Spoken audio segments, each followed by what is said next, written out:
seen that we can make alcohols from the corresponding carbonyl compound by hydride reduction or the use of organometallic reagents. But as yet, we haven't done anything to address where the carbonyl compounds generally come from.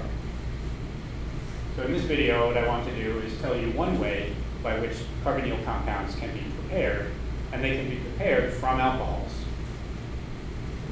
So for example, if we were to start with cyclopentanol,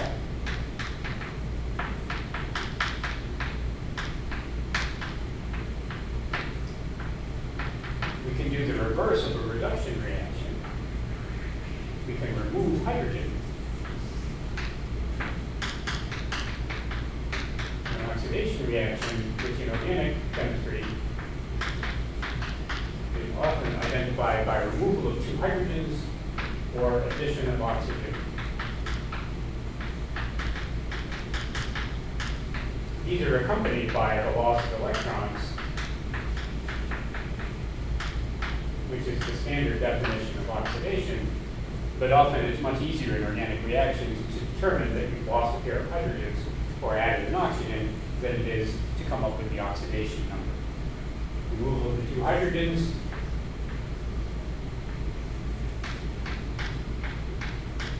will generate the corresponding carbonyl compound. It's the opposite of catalytic hydrogenation or hydride reduction. And the reagents are generally a metal in a high oxidation state, most often Chromium VI, although Chromium VI is quite toxic, and so there's a lot of effort recently to develop new methods of oxidation that don't involve toxic chromium species. A very common reagent for this is potassium dichromate, K2Cr2O7, and is generally run in the presence of sulfuric acid in water. The reaction goes through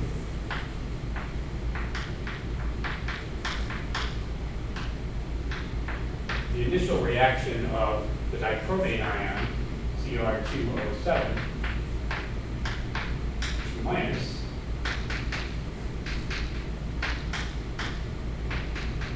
with aqueous acid,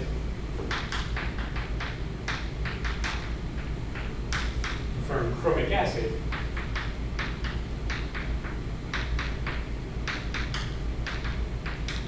which has a Lewis structure identical to the Lewis structure of sulfuric acid and has chromium in the +6 oxidation state, the same as it does in the dichromate ion. That's a high oxidation state.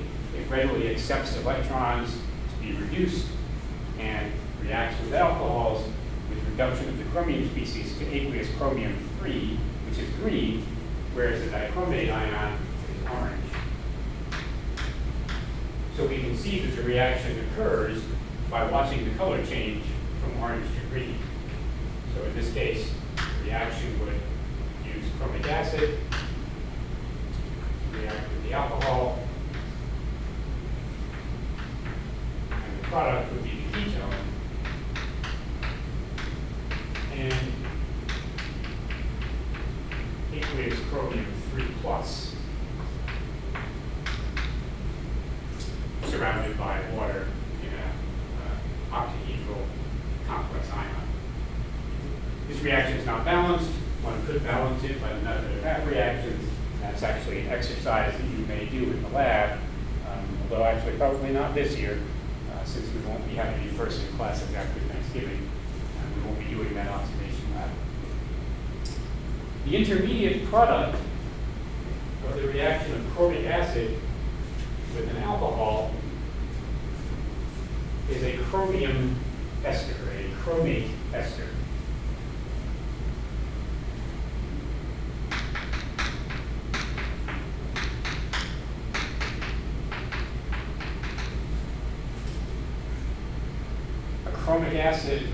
Chromic acid will react with the alcohol to lose the elements of water.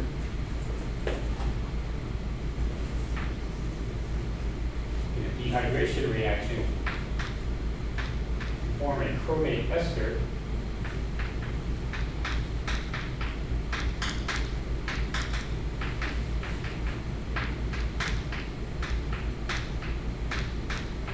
with the following structure. Chromium still in the +6 oxidation state. This reaction is known as the Fischer esterification. And we're not going to bother you with the mechanism right now. It's a nucleophilic acyl addition.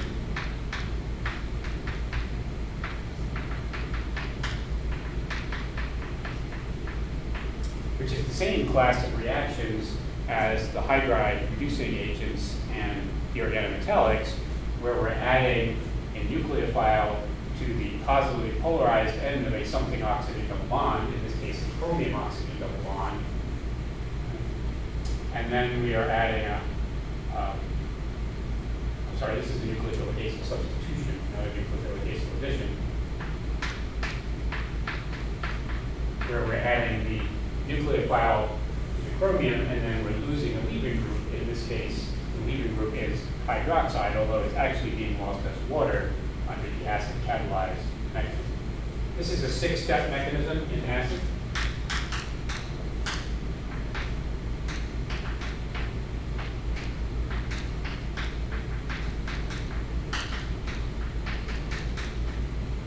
And for our purposes this semester, we will just write poof. Magic. Next semester, we'll bother you with the details of how a ester is formed from an alcohol under acidic conditions. Once we have the chromate ester,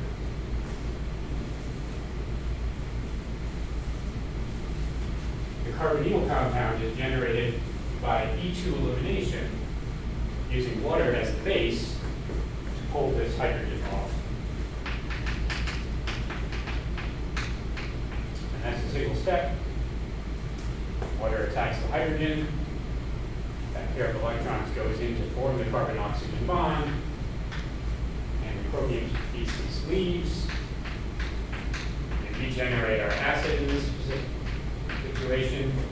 We generate the carbon, and we end up with a negatively charged chromium species, which is unstable, and eventually goes to chromium 3 by reacting with other chromium species that are in solution. So this E2 elimination is the key reduction step that converts chromium 6 eventually into chromium 3, initially into chromium 4 and chromium 5 species that then react further. You don't need to know the mechanism by which the chromate ester is formed.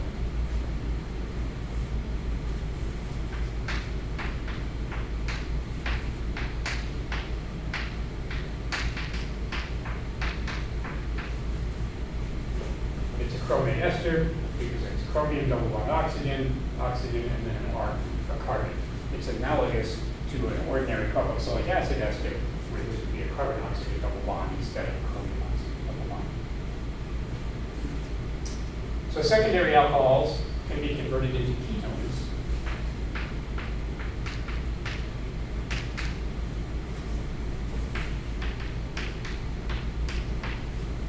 By treatment with potassium dichromate, sulfuric acid, and water.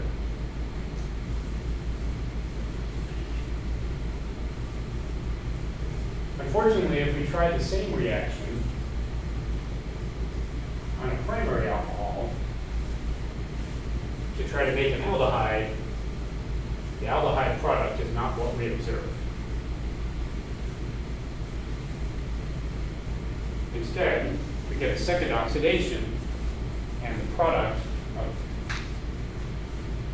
the primary alcohol, ethanol in this case, with A2Cr2O7, sulfuric acid and water, corresponding carboxylic acid, pentanoic acid.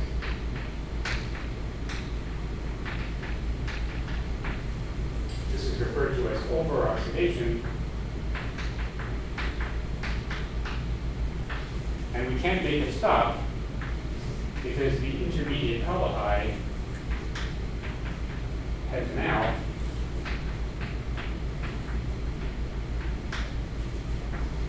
is actually more easily oxidized by aqueous potassium dichromate than is the 1-pentanol.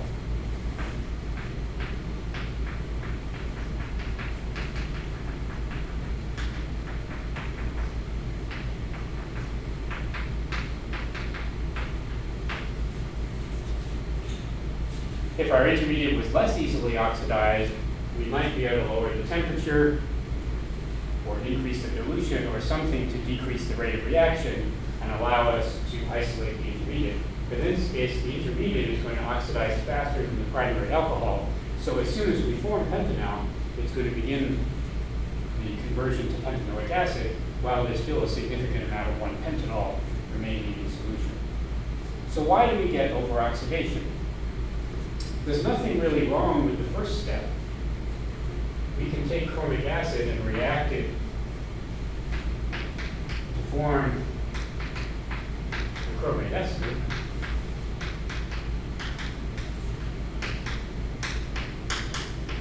And that chromate ester can undergo E2 elimination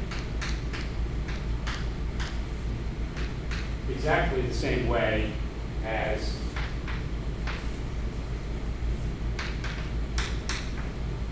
previous example, where we had a secondary chromate ester to generate a ketone, and we've generated an aldehyde. Why doesn't it stop? Well, the reason it doesn't stop is because in the presence of aqueous acid, aldehydes undergo a nucleophilic acyl addition reaction to form hydrates. We've added the elements of water across the aldehyde. The OH group to the carbonyl carbon and a hydrogen to the carbonyl oxygen. That's a hydration reaction. You can't stop that reaction. In the presence of aqueous acid, all aldehydes are going to form their hydrates. And the equilibrium constant for that reaction is approximately 1 for a regular aldehyde like 1-pentanal. This is a nucleophilic addition, nucleophilic acyl addition reaction.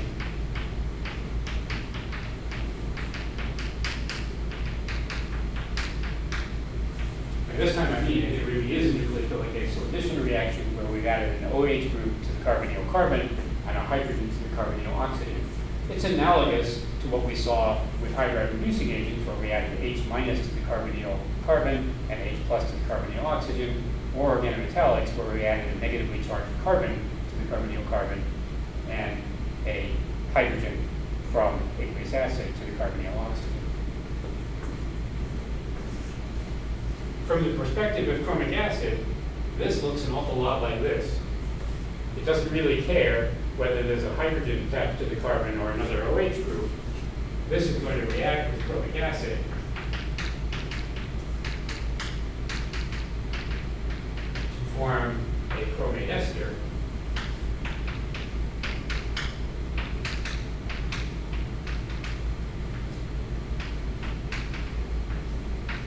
And since there's still a hydrogen from the primary alcohol attached to the former carbonyl carbon, there's nothing to prevent this from undergoing a second E2 elimination and generate the carboxylic acid. Because the hydrate formation happens, we can't make it stop in aqueous acid, and from that hydrate, a second E2 elimination reaction is unstoppable. Be able to convert primary alcohols to aldehydes and stop at the aldehyde stage. So the question is, how can we modify the reaction conditions to avoid hydrate formation? If we want to avoid hydrate formation, we're going to need to avoid acid and have it under non-aqueous conditions. In aqueous acid, we form the hydrate readily. Let's avoid aqueous acid by using neutral or basic conditions, or at least not strongly acidic conditions, and running the reaction in a solvent other than water. The difficulty, of course, comes from the fact that potassium dichromate is a solid ionic compound which is not soluble in organic solvents. So if we're going to get the dichromate ion into an organic solvent, we're going to have to use a different counter ion than potassium. The simplest way to accomplish this is to simply use the dichromate ion, but instead of the potassium counter ion, we use the pyridinium counter ion, which is relatively hydrophobic and organic soluble. This is pyridinium dichromate. So abbreviated as PDC, and it is soluble in dichloromethane.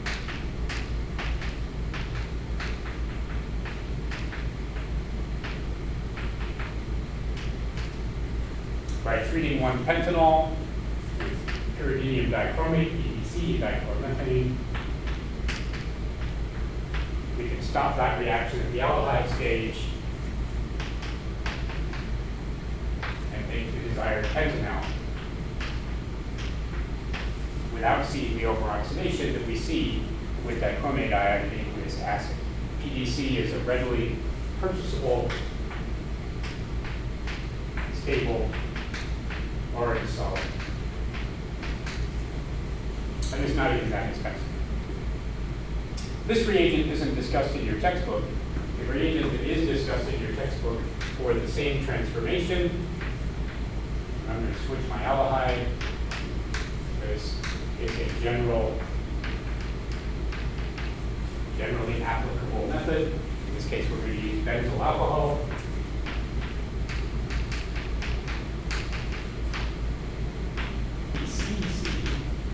Stands for pyridinium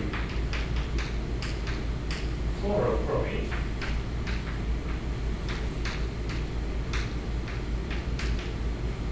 And has the structure so we have a pyridinium ion, and we have chromium trioxide, which is another chromium VI species, and a chloride ion.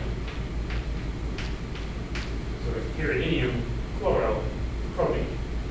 The important part of the pyridinium chlorochromate is the chromium VI oxide.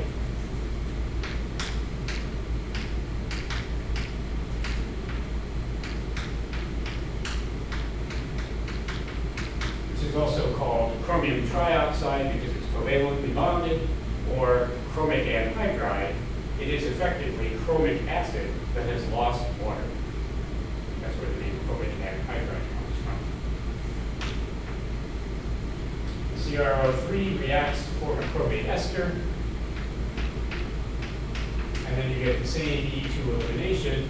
This time the base is pyridine because there's an active equilibrium where a pyridinium ion is in equilibrium with pyridine and H+. It's a much less acidic reagent than dichromate ion in aqueous acid, and the absence of water means that hydrate formation is not possible. So PDC, pyridinium dichromate, and PCC, pyridinium chlorochromate, can be used interchangeably, from your perspective, to convert primary alcohols into aldehydes without overoxidation. Mechanistically, this is quite a bit simpler. Formation of the chromate ester actually occurs through a nucleophilic acylation reaction where the alcohol attacks the positively polarized chromium, push a pair of electrons out onto oxygen.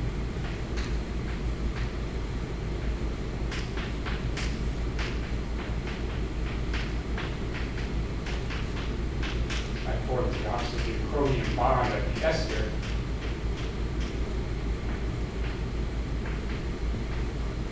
And then we need two successive proton transfer reactions to remove a proton from the oxygen that used to be the alcohol and attach it to the negatively charged oxygen that results from a chromium species.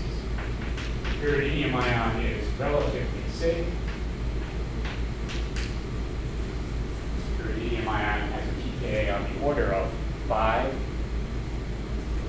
similar to acetic acid. Add a proton.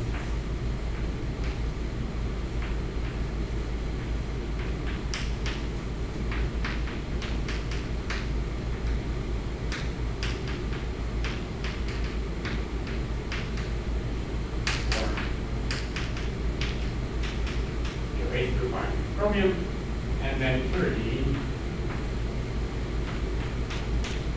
Connect with the base, remove the proton, and form the chromate ester.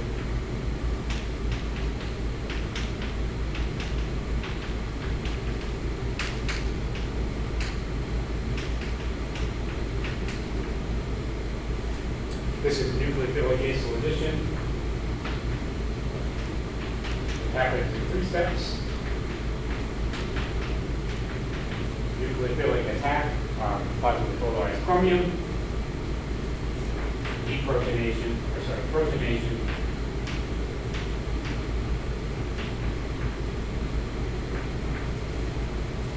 of the negatively charged oxygen,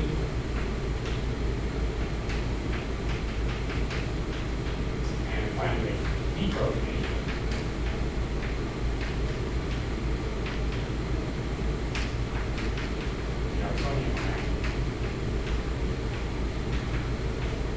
This illustrates a general truth of organic reaction mechanisms, which is that under basic or neutral conditions, reactions take fewer steps than they do under acidic conditions.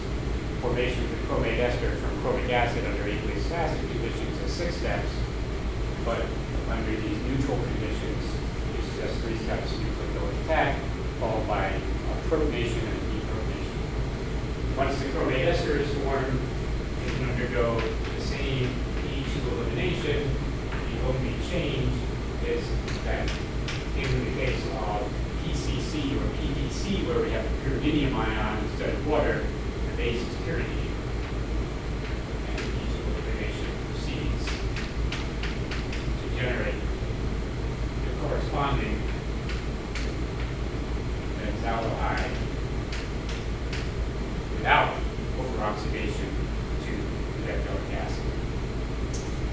So carbonyl compounds can be prepared from alcohols. Primary alcohols will yield aldehydes or carboxylic acids if you use aqueous acidic Chromium VI reagents like potassium dichromate, sulfuric acid water, or stopping at the aldehyde stage if we use the non-acidic reagents PTC, pyridinium dichromate, or PCC, pyridinium chlorochromate.